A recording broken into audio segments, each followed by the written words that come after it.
les amis, bienvenue dans ce live, j'espère que vous allez bien. C'est un live un peu particulier parce que je suis à la piscine et ça fait... voilà, ça me faisait trop du bien d'être là, puis du coup j'avais vraiment envie de faire le live ici avec vous, pas d'attendre de rentrer dans mon bureau. Donc voilà, comment vous allez? Comment ça va chez vous? Hello, bienvenue. Alors de quoi je vais vous parler aujourd'hui? Ah, je sais.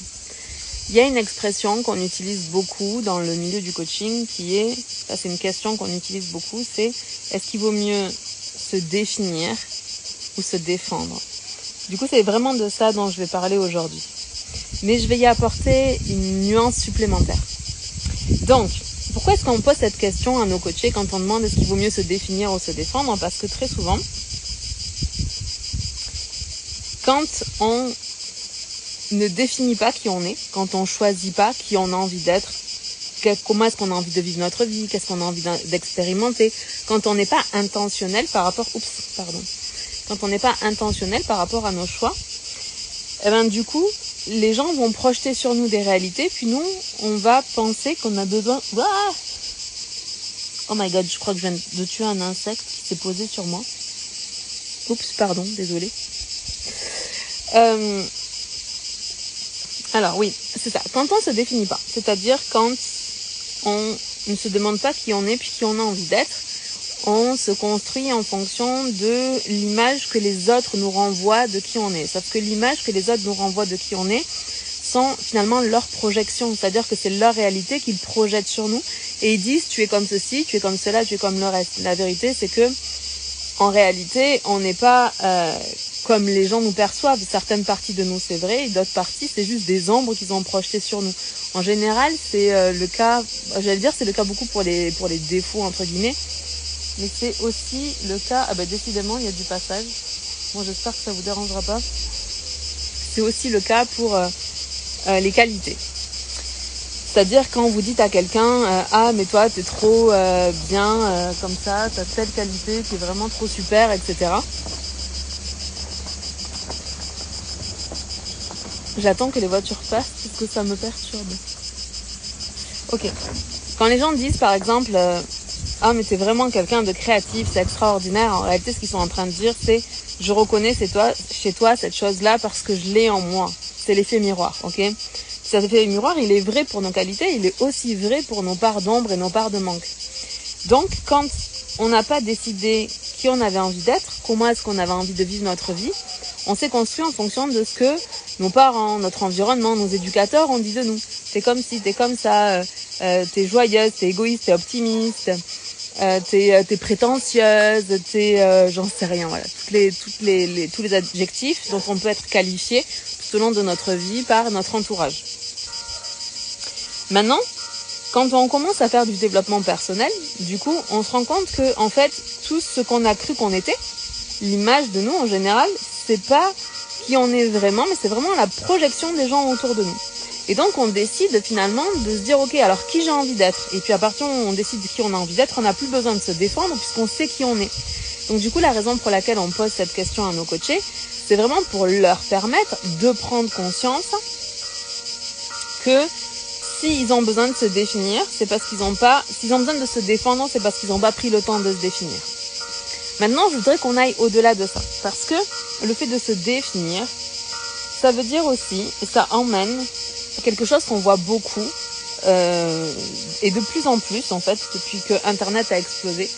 Avant Internet, on était une personne dans notre village, une personne dans notre famille, une personne dans notre communauté. Depuis que Internet est arrivé, on est une personne dans le monde. C'est-à-dire que on peut vivre dans un tout petit village dans le sud de la France et connecter avec le reste du monde sans jamais sortir de son village. Donc ça rend les choses un petit peu plus compliquées parce qu'on a plus besoin de s'affirmer dans ce monde pour avoir le sentiment qu'on existe et qu'on a notre place. Le problème de ça, c'est que par conséquent, les nouvelles générations se définissent de plus en plus et de plus en plus et de plus en plus, et parfois à l'extrême. Et qu'est-ce qui se passe quand on se définit, entre guillemets, à l'extrême? C'est-à-dire qu'on va, à un moment donné, avoir besoin d'affirmer des choix, des goûts, des valeurs, des choses comme ça, de manière très forte. Et quand on fait ça, le problème, c'est que tout au long de notre vie, on progresse, on évolue, on se transforme, on découvre de nouvelles facettes de nous. Et plus on s'est défini dans un rôle, plus ça va être difficile de revenir de ce rôle-là. Je vous donne un exemple. Ah, je suis en train de me faire piquer par un moustique.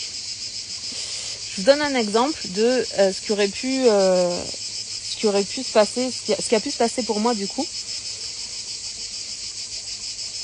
En 2000, je crois que c'est en 2012, je suis devenue végétarienne.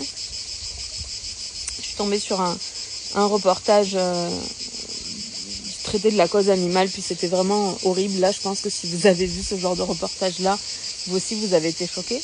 Et du coup, ça m'a emmenée à faire beaucoup de recherches et puis à réfléchir à consommer différemment, comment est-ce que je pouvais ne pas cautionner ces violences faites aux animaux, etc.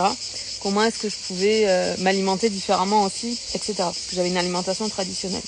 Donc pendant des années, du coup, j'ai été végétarienne. Et je dis j'ai été parce qu'à un moment donné, en fait, c'est juste que ce mode d'alimentation me convenait pas. Il m'a convenu pendant de nombreuses années. Et puis à un moment donné, c'était juste plus bon pour moi. Puis j'ai lutté avec ça, j'ai lutté pendant 2-3 ans. Pendant 2-3 ans, j'ai vu des nutritionnistes, j'ai vu des thérapeutes ayurvédiques, j'ai vu des conseillers en santé, voilà, tous les conseillers en santé possibles, les naturopathes, etc. J'ai tout essayé en termes d'alimentation pour rester végétarienne. Et puis c'est devenu assez fou parce que je finissais par rêver de manger de la viande. Là, ça devenait vraiment très insistant. Puis du coup, je me suis dit, ok, je vais réessayer. Je vais remanger de la viande. Puis ça faisait plus de 10 ans à cette époque-là que j'avais arrêté de manger de la viande. Et je m'attendais en fait à être dégoûtée. Et puis du coup, que ça calme cette obsession que j'avais. Et en fait, non, j'ai vraiment adoré ça. Je sais que là, si vous êtes végétarien, je m'excuse d'avance pour ce que je vais dire, mais dès l'instant où j'ai mangé cette viande-là, c'était un poulet fermier que mon chéri avait acheté au marché bio de notre village. Bref, à ce moment-là, c'était comme un véritable orgasme pour mon corps. Mais vraiment, il s'est passé quelque chose que jamais j'aurais pu m'imaginer ça. C'est comme si tout mon corps réagissait de manière extrêmement positive par rapport à ça. Puis ça m'a fait beaucoup douter aussi. Puis j'ai encore mis du temps à accepter. Puis finalement, j'ai fini par accepter que j'avais envie de manger de la viande et que ça me correspondait mieux. Donc j'ai recommencé à manger un petit peu de viande. Alors bien sûr, j'en mange pas autant que avant de devenir végétarienne.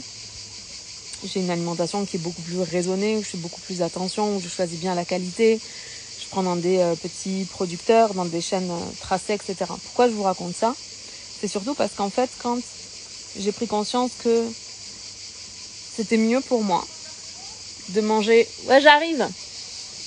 Que c'était mieux pour moi de... Pardon, excusez-moi, c'est parce qu'on m'attend pour l'apéro, donc je vais pas tarder. Que c'était mieux pour moi de remanger des produits animaliers. Ça a été compliqué parce que je m'étais définie en tant que végétarienne. Et le problème de quand on se définit en tant que quelque chose, c'est que quand il faut revenir, on a le sentiment de se renier soi-même. Donc ça, c'est la première difficulté qu'on peut rencontrer quand on se définit. Du coup, suite à cette expérience, c'est plus tellement une question que je pose, se définir ou se défendre, c'est plutôt d'avoir l'intention de se découvrir au travers de la vie, au travers des expériences, au travers de ce qu'on fait. Je vais vous donner un autre exemple. On peut pas dire que j'étais le genre de femme qui savait qu'elle voulait avoir des enfants. J'étais le genre de personne qui savait pas si elle voulait des enfants ou pas, qui savait pas si un jour elle en aurait envie ou pas. Voilà, vraiment, j'étais le genre de personne qui juste savait pas du tout. Et pour une fois, c'est un endroit où je m'étais pas définie, je m'étais pas mis particulièrement d'étiquette. Mais typiquement, j'ai eu en consultation des personnes qui avaient tellement affirmé en fait qu'elles ne voulaient pas d'enfants que quand elles ont commencé à avoir ce désir-là en elles, ça a été très compliqué de revenir sur ce qui avait été affirmé auprès de leur famille, de leur entourage, etc. Donc voilà.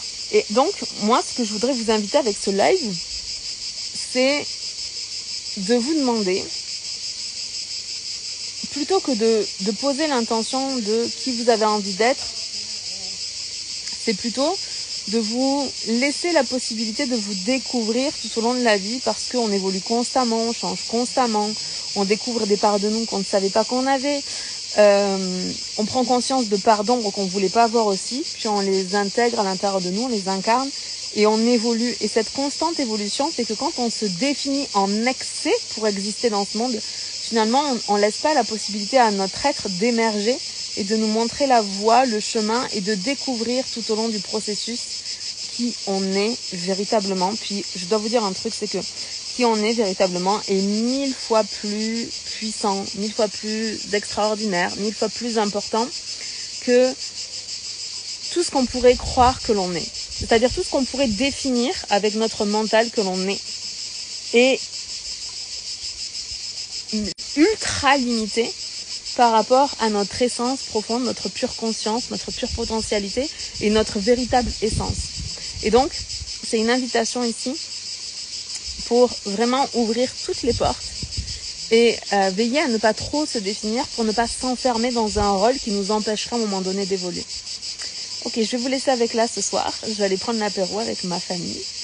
Je vous aime, je vous embrasse. On se parle demain. Bye. Alors, comment on est